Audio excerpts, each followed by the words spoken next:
მოგესალმებით ყველას ჩემ ერთგული YouTube მაყურებელს და დღეს მინდა რომ დაგიბრუნდეთ ახალი ვიდეოთი. რამდენი ხანია ვიდეო აღარ ჩამიწერია და უკვე მოვიდა დრო რომ ვილაპარაკო საინტერესო თემაზე. შევეხო ხელოვნებას, შევეხო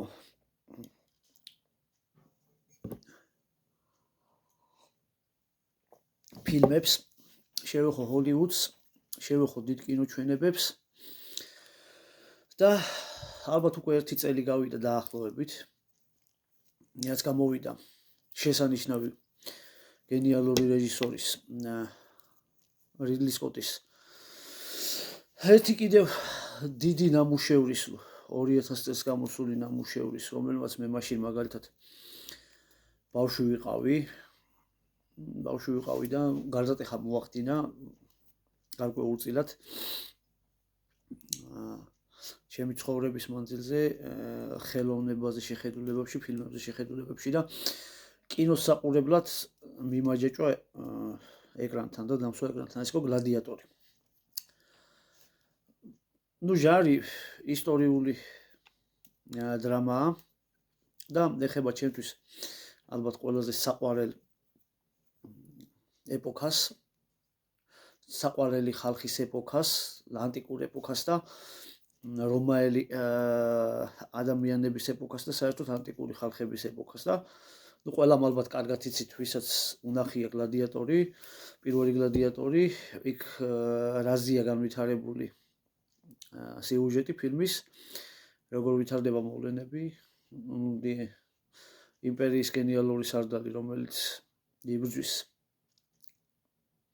მაშინდელ ამათ ენაზე ბარბაროს ხალხებთან ჩრდილოეთით რეინის ტერიტორიაზე, მდინარე რეინის ტერიტორიაზე, დღევანდელი გერმანიის ტერიტორიაზე და ისტორიას თუ მივადევნებთ თვალყურს. ვიცით რომ მაშინ რომის იმპერიას მოუწია საბრძოლო შეტაკებები მარკომანებთან და ბატავებთან, ეს გერმანული ტომები იყვნენ და ზუსტად მეტნაკლებად მე კი ვერ ვიტყვი რომ რიდლი სკოტი თავის ისტორიული ჟარის ფილმებში ზედმიწევნით ასრულებს ისტორიულ თხრობას. მაგრამ ვიტყვი იმას რომ სადღაც 70% ისტორიული რეალობა ასახული არის მეტნაკლებად. და დღეს მინდა რომ შედარება დავდო პირველი გლადიატორის და დღევანდელი 20-20 წელს გადაღებული გლადიატორის. დასაწყისშივე ვიტყვი რომ საერთოდ შედარებაც არ შეიძლება ეხა პირველი გლადიატორის და მეორე გლადიატორის, მაგრამ ეს არის ფილმი, რომლის ყურება ძღეს. და საერთოდ რიდლი სკოტი არის კი გენიალური რეჟისორი, მაგრამ დაბერდა ეს ადამიანი ალბათ ასაკში შევიდა და უნდა გავითვალისწინოთ ეგეც. რომ ალბათ ბოლო თუნდაც ნაპოლეონიც საკმაოდ პროდუქტიული წელი ქონდა, მე თუ ვიტყვი 20-24 წელი, იმიტომ რომ გამოვიდა მეორე ფილმიც, მეორე მე მომწონს ახლა მაგალითად ნაპოლეონის მომწონს, იქაც ხუაკინ ფენიქსია თამაშა და კრიტიკოსების ძალიან დიდი ლანძღვაგინება დაიმსახურა ნაპოლეონმაც. მეორე გლადიატორს იმდენი არ დაუმსახურებია, მაგრამ მე ვფიქრობ, რომ ამდენი სალანძღავი და საგინებელი ნამდვილად ახლა რიდლი სკოტი მაგ ფილმის გადაღებისთვის არ იყო. ოღონდ იმ ბიუჯეტით, რა ბიუჯეტიც ჰქონდა ამ ფილმებს, რა ბიუჯეტის გამოიყო ამ ფილმების გადასაღებად, უკეთესადაც შეიძლებოდა რომ გადაეყოთ რა. ძველი მსახიობებიდან რაც შეიძლება პირველ გლადიატორში და მეორე გლადიატორში ფაქტიურად შეცვლილია მთელი სამსახიობო თანავარსკვლავედი და დარჩენილები არიან ტომი ფალანგანი ციცერონის როლის შემსრულებელი და კონილსენი ლუცილას როლის შემსრულებელი, ეს ანუ ლუციუსის დედის როლის შემსრულებელი. ისტორიულ რეალობის და ისტორიული თხრობის პროცესს თუ მივყვებით, ახასიათებს ხოლმე რიდლი სკოტს ესეთი რაღაცეები, რომ მთლიანად ისტორია შეცვლილია ან მორგებულია ხოლმე რაღაც ფილმის დრამატიზების სცენას, აი როგორ გითხრათ, რაღაცეები ცოტა შელამაზებულია.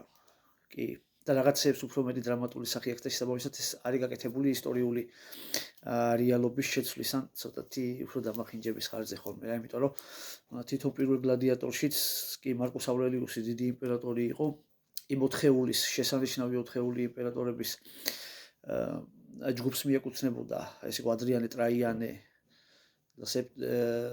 ტრაიანე და ანტონიუს პირუსი, დიახ, მესამე და მეოთხე იყო ეს, როდესაც ფაქტიურად რომის იმპერიის ისტორიაში ოქროს ხანა დადგა და თვითონ იმპერია გაიზარდა როგორც საზღვრებში, მაქსიმუმს მიაღწია, თავის მაქსიმუმს მიაღწია და ასევე ეკონომიურადაც მიაღწია საკმაოდ დიდ სიძლიერეს და ალბათ რომაული ლეგიონი როგორც სამხედრო მანქანა მაშინ თავისი ძლიერების ზენიტში იყო. პირველ გლადიატორზე რაც შეიძლება ითქვას, ახლა მეორესთან შედარებით, ასევე ძალიან დიდი წარმატება იყო ის, რომ 5 ნომინაციაში გაიმარჯვა თავის დროზე. საუკეთესო კოსტიუმები, საუკეთესო მუსიკა ჰანს ზიმერის, საუკეთესო როლის შესრულებელი მსახიობი კაცი, მსახიობი ქალი და 560 მილიონზე მეტი შემოსავალი ამოიღო კინოეკრანებში გამოსვლის დღიდან. მეორე გლადიატორს რაც შეეხება ძირითადი საკვანძო მსახიობები ვინ არიან? პოლ მესკალი, ლუციუსი, დენზელ ვაშინგტონი, ჩემთვის საოცრება იყო, აი თუნდაც ესეც.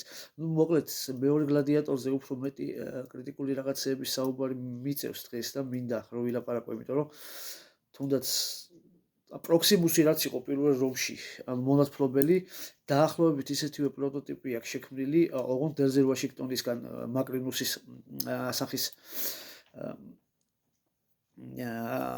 მაკრინუსის სახის და როლის შექმნით. და რო არა მე ვფიქრობ, რომ დენზელ ვაშინგტონის უდიდესი და უძლიერესი სამსახიობო ოსტატობა მაკრინუსი როგორც პერსონაჟი შავარდებოდა და მთლიანად ფილმი საერთოდ გაბანძდებოდა.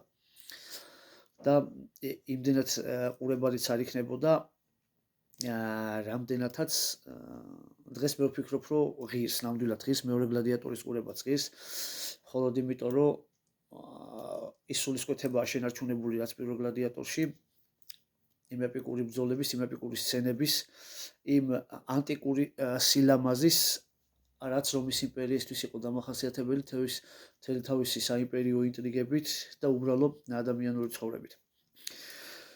პირველ რომში სიუჟეტი ვითარდება შესაბამისად ისე რომ გვაქვს გენერალი, გრადაცია გვაქვს, ანუ არის გენერალი, მერი არის ჩვეულებრივ რაღაცა სამხედრო გადატრიალების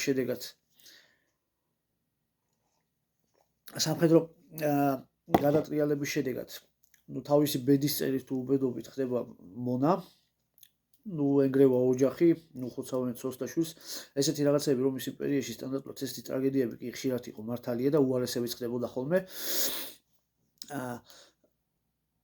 და საბოლოოდ თავდება ისე როგორც თავდება, ხო? იქ რაღაც არის ბრძოლები. თვითონ კომოდუსის პერსონაჟიც კი კომოდუსი ესეთი იმპერატორი იყო რომის იმპერიაში, მაგრამ მონას ნამდვილად არ მოუკლია, მით უმეტეს გლადიატორების შეტაკებებიც უყვარდა. და იყო კი ამ გენიალური 4-ეულის მერე იყო, ზუსტად და მაგის მერე უკვე ხშირი იყო ხოლმე, კი იყვნენ კიდე ძლიერი იმპერატორები, მაგრამ ხშირი იყო შინაარშილობები რომის იმპერიაში. მაგის მერეც იყვნენ ძალიან საკმაოდ ძლიერი იმპერატორები, რა თქმა უნდა. ასევე იყვნენ კარაკალა და გეტაც კი.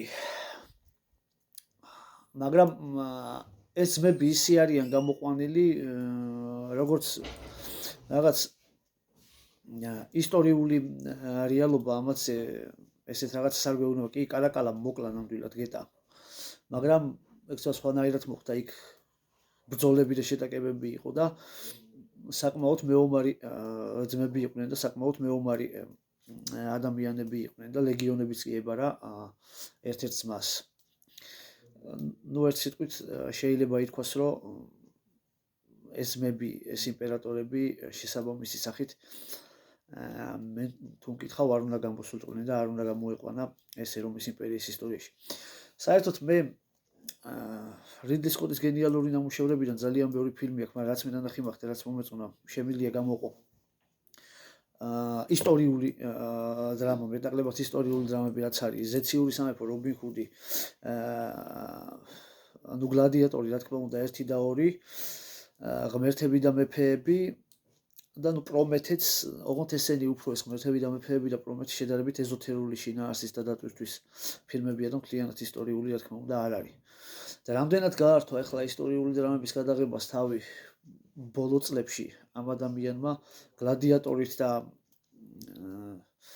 მეორე რომით ეგ უკვე საზოგადოების განშის საგანია და როგორც დასაწყისშივე აღნიშნე საზოგადოება არაერთგვარ როლად შეხვდა თვითონ ნაპოლეონის გადაღებასაც და მეს თუ მკითხავ კი ნუ ხუაკინ ფენიქსი რაც იყო იმპერატორის როლის შემსრულებელი ანუ გააბანძა მთლიანად რა ნაპოლეონის როლში ხუაკინ ფენიქსი კი გააბანძა ეს არ უნდა დავაბრალოთ ხუაკინ ფენიქსის სამსახიობო ოსტატობას კი მშვენიერი მსახიობია იმიტომ რომ ჯოკერში შესრულებული როლით თუნდაც კომოდუსის როლით პირველ რომში ხუაკინ ფენიქსმა ძალიან ბევრი მithქმა მოთქმას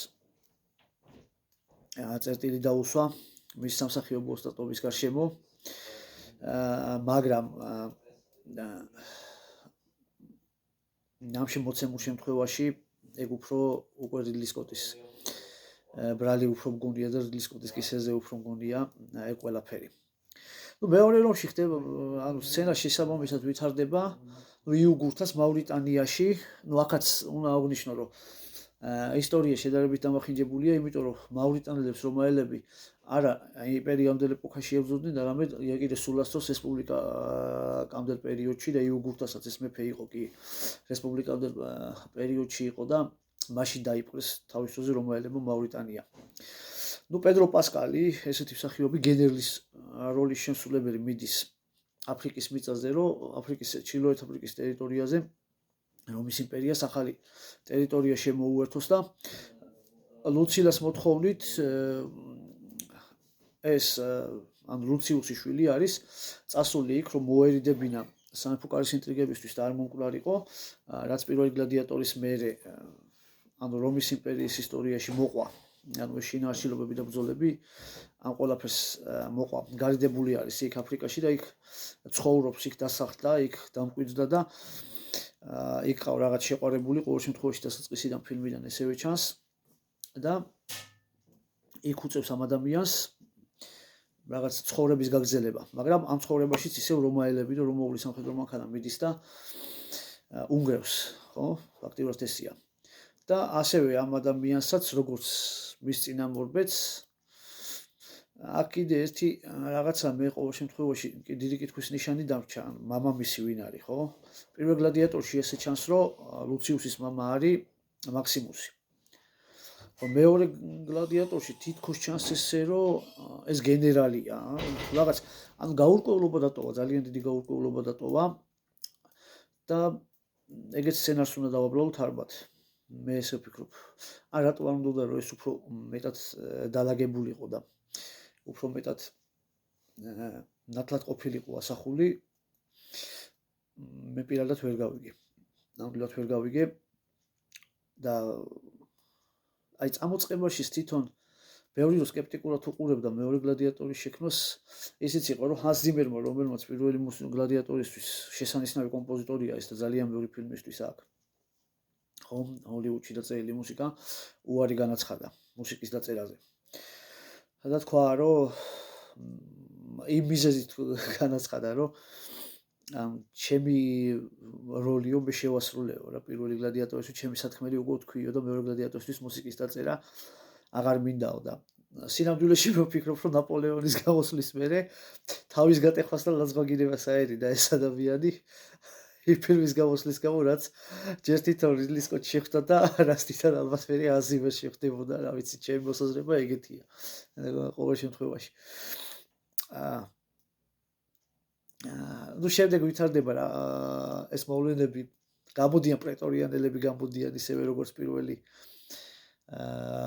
გლადიატორში იყო მეორე გლადიატორშიც უკვე უფრო ამ ბრძოლებს, ლეგიონის ბრძოლებს და პრეტორიანული გვარდიის ბრძოლებს ძალიან ბოლოს მით უმეტეს დიდი სცენა აქვს დათმობილი, იმიტომ რომ ეს მაკრინუსი ხო მაკრინუსი კრიბავს და გადატრიალების მაგვარს რაღაცას ახდენს, ხო? ესე გამოდის.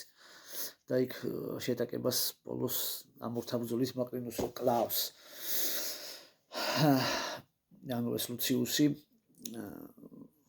უკვე რაღაცა შინააშილობა დაპირისპირება, სამხედრო დაპირისპირება თავიდან იდიდებს.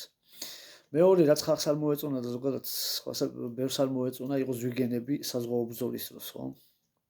ასევე უშუალოდ განვითარებულ სცენებზე ბევრი შემიძლია, საერთოდ ბევრი შემიძლია, ბევრი კიდე უფრო სალაპარაკო ვიდრე დღევანდელ ამ ვიდეოში ვიტყვი.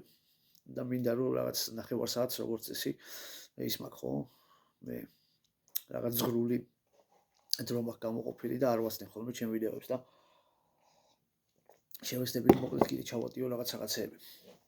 ნუ ტრეილერმა, მეორე გლადიატორის ტრეილერმა სხვადასხვა სოციალურ პლატფორმებზე 2 მილიონზე მეტი ნახვა დააგროვა და ამითაც შემიძლია მე ჩემი მოსაზრება გავამყარო, რომ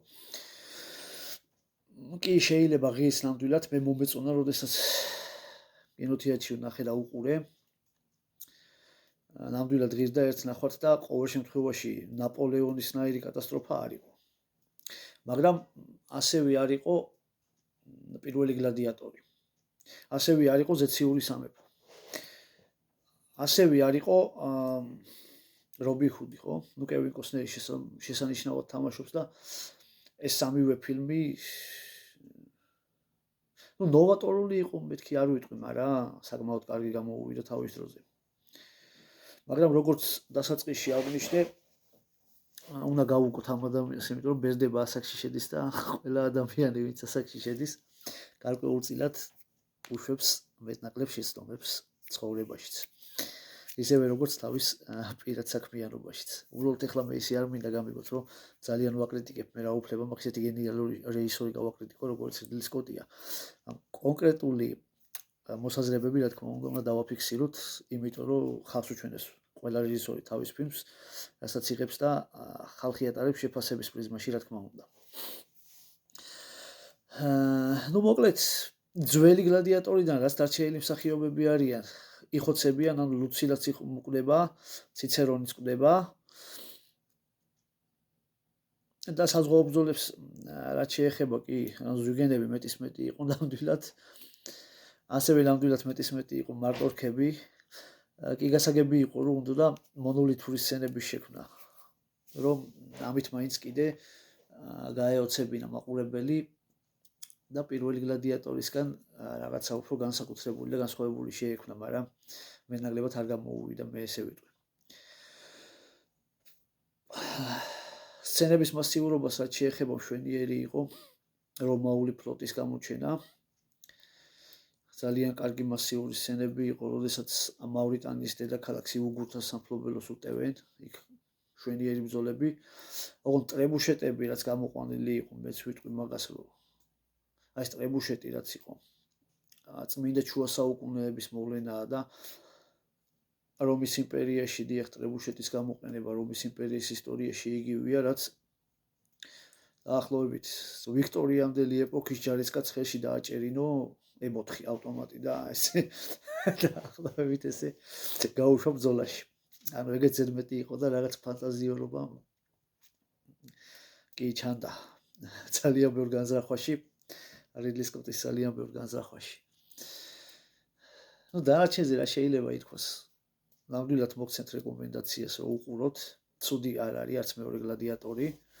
ძალიან ბევრ რამას მოგუნებას დაგიტოვებთ. მე როგორც დასაწყისში აღნიშნე, პირველმა გლადიატორმა ჩემ ცხოვრებაში ძალიან ბევრი რამე გადაატრიალა და შემოყვარა ზოგადად ფილმების ყურება. ამაზე ახლა მე პირადად შეიძლება ვიღაცას იგივე შთაბეჭდილება დაუტოვოს და იგივე ცნობებით გამოვიდეს, როცა მეორე გლადიატორს ნახავს, მაგრამ ჩემთვის პირადად ის აღარ იყო უკვე. და დასასრულს რაც შემიძლია გითხრათ, რომ მადლობელი ვიქნები თუ გამოიწერთ აქს, გააქტიურებთ ძალისხილებს, გამოხმაურებებს დაწერთ და ნახავთ ვიდეოს, გისურვებთ ყველას სასიამოვნო დღეს და სასიამოვნო კვირის გატარებას. დროებით.